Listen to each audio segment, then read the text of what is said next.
Welcome to Inside the Vandals, a weekly show covering men's and women's basketball.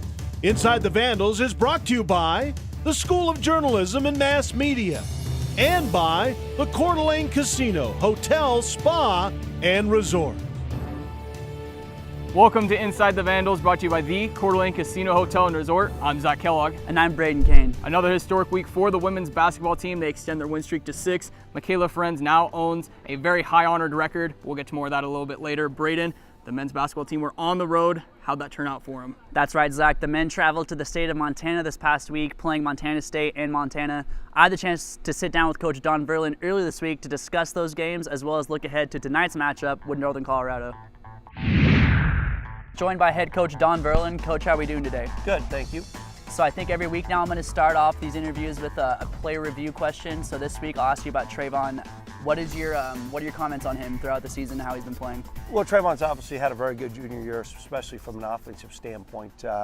He's been our catalyst as far as a guy who's been able to score consistently a night in and night out. And even though he's battling a little bit of a thumb injury, he's still been able to score his ball at a pretty good rate. So very happy with the way he's played. And as our team continues to improve and his defense improves, that'll really help our team get better. Mm-hmm. Last week you had Montana and Montana State. We discussed that you feel like the home crowd would maybe play to your advantage a little bit. How do you feel like your team dealt with that home crowd? Well, at Montana, we were awful. Let's be honest. Anytime you get beat by 30, 40, whatever we got beat by, we didn't handle that situation right. It wasn't all of our guys' fault. The coaches didn't do a good job either. Our game plan backfired on us. They had some guys make some shots that we weren't expecting to make some shots. But I think we learned a little from the Montana game and obviously played a lot better game at Montana State. Mm-hmm. Montana hit 11 threes in the first half. As you just kind of noted, some guys were hitting shots that maybe usually don't hit shots like that. What do you do when a team is just shooting the ball that well? What are you telling your guys? Well, it's hard because we had kind of game planned a certain way, and Timmy Falls and Donovan Dorsey obviously hit some big shots there early, and we had to adjust in our game plan, and we just never really got going the entire night. It's tough when you're playing a good Montana team on their home court, and they were obviously very good that night, and we weren't. In that Montana State game, Tyler Hall, all-time leading scorer in the Big Sky. I feel like you guys defended him pretty well. What are your comments on your defense against him? We did do a good job against Tyler Hall, no question about it. I mean, in 2 games, we've done a pretty good job versus Hall. We just let some other guys get free. Blevins made a couple threes. Their big guy inside was very effective. The bottom line in that game was we turned the ball over too much. Our turnovers transitioned into points for them.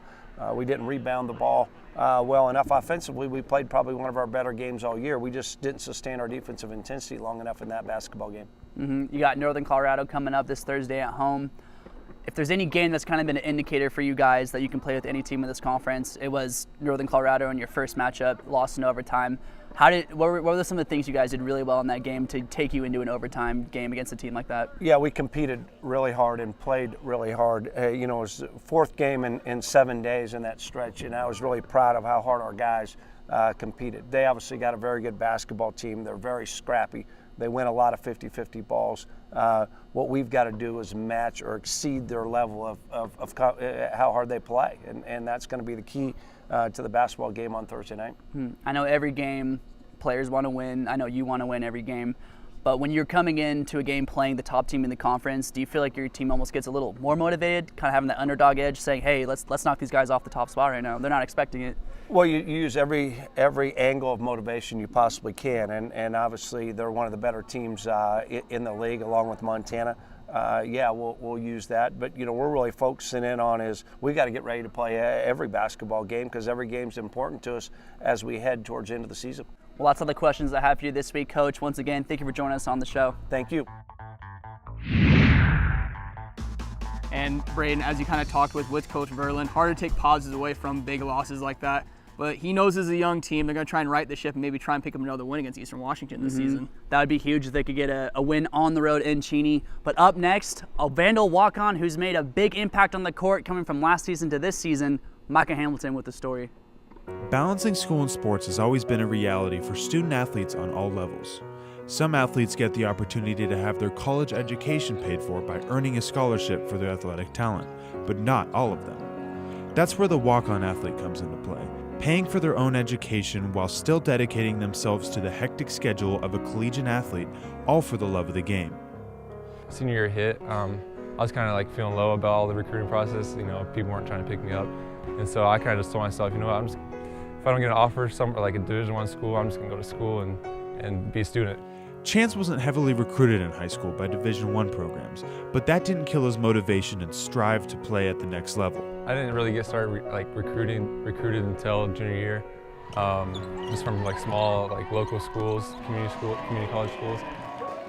After relentlessly sending out film day in, day out, Chance finally got that one response he had been patiently waiting for.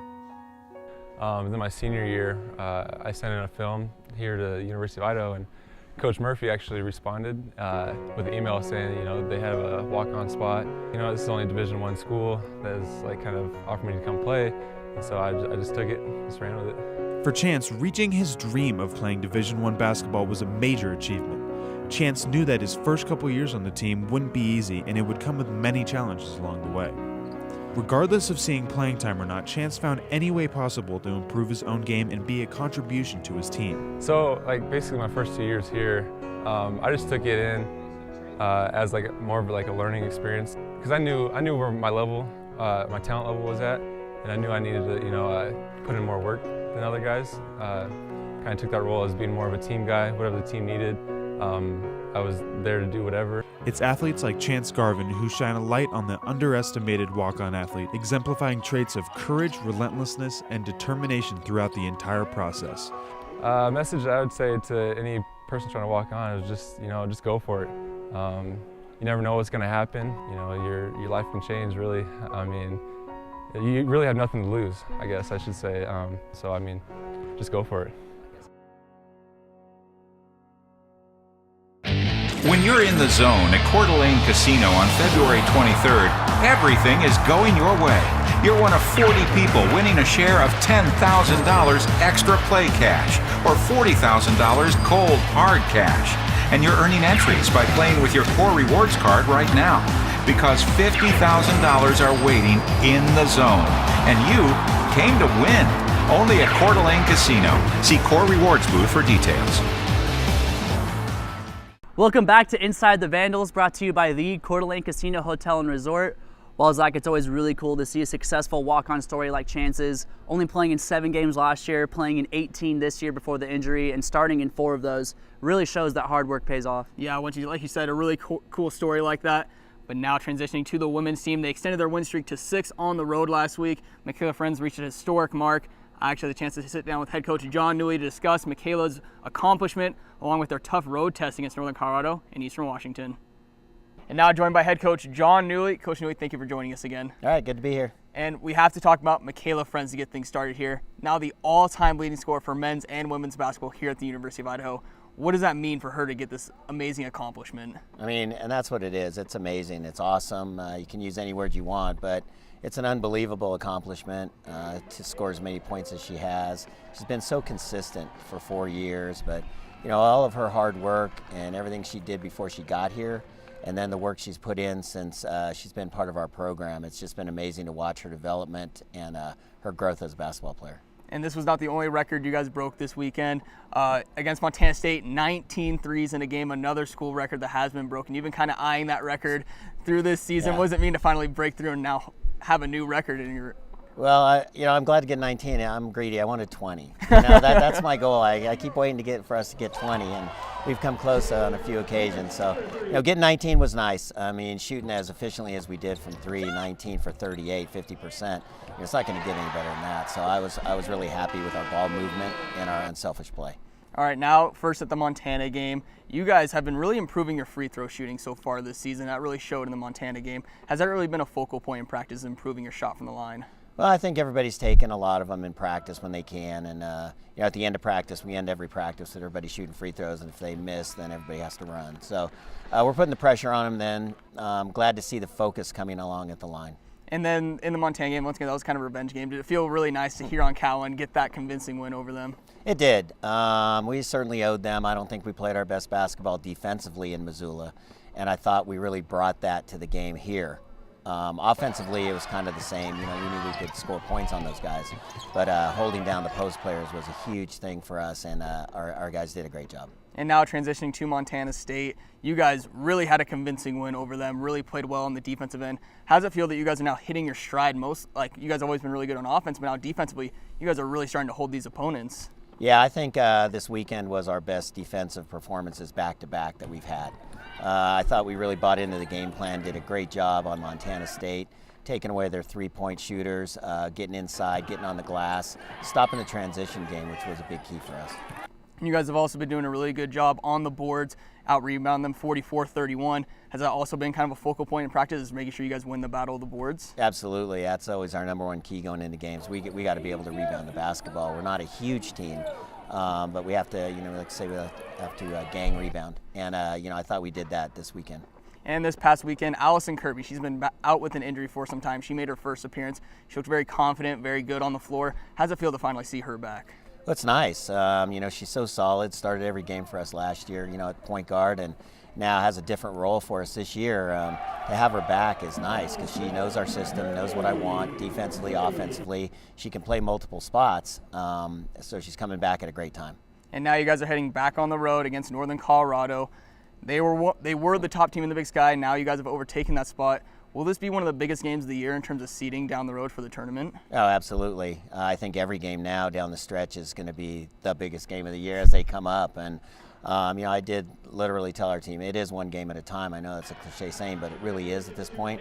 We need to focus in on our next opponent, not worry about what the standings are saying, because if we can take care of our own business, then we'll be fine. And once again, Northern Colorado, just one of your two losses this season. Now you guys are going on their home floor.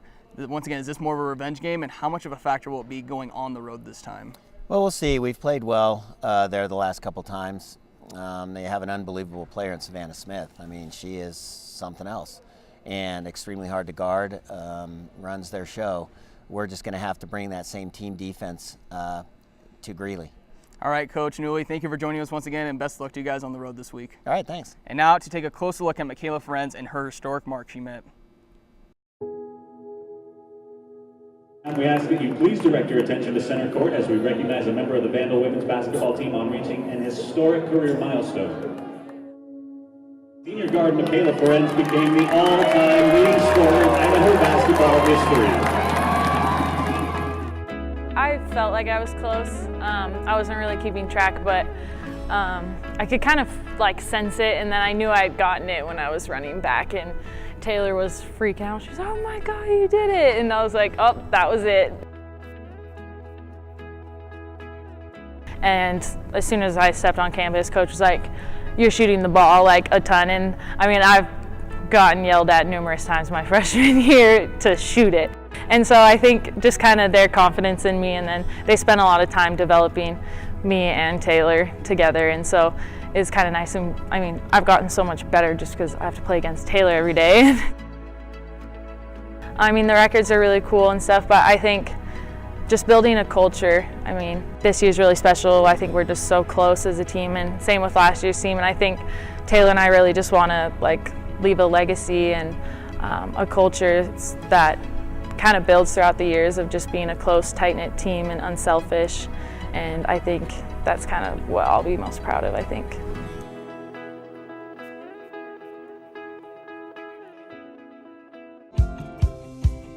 My name is Ziza Moeko. I am originally from Saudi Arabia, but I've lived in this town for about 10 years now. Whenever you come here, the moment you step foot in Moscow, you don't feel like you're an outsider. This town makes you feel like home. The people, the university, the culture, the community, it's just amazing. No one ever looks at you in a different way. No one ever asks you why you're here or anything like that. Everyone's really welcoming here, and everyone wants you to be here. This place feels like home for everyone, honestly.